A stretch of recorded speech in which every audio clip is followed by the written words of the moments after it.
Shalom. This is about Jewish last names. Ginsburg, Goldberg, Shapiro, Cohn. Where do they come from and why? Well, first of all, until about the 10th and 11th centuries, Jews were basically known as whatever their name was, the son or daughter, ben or bat, their father. So my Hebrew name is Jonathan, my father was Shmuel, be Jonathan ben Shmuel, and then he happened to be a Kohen, so it would be Jonathan ben Shmuel a Kohen.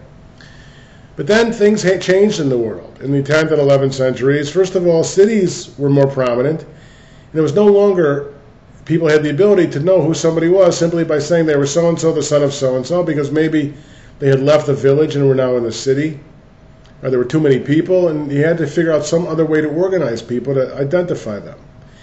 In addition, in the world of commerce, you had to have a more exact system of naming for business purposes.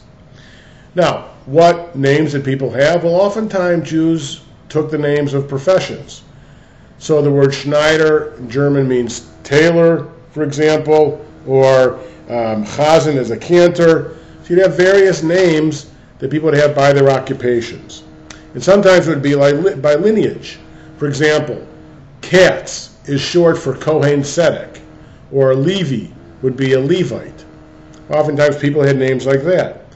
And then when you get to modern times, people would often change their name. But it's not just modern times in America because people were afraid that they wouldn't get hired because they had Jewish-sounding last names.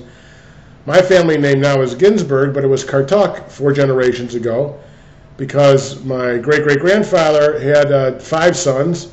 Each one, he didn't want to go in the Tsar's army. And before computers, if you were the only son in your family, the rumor was you didn't have to go serve.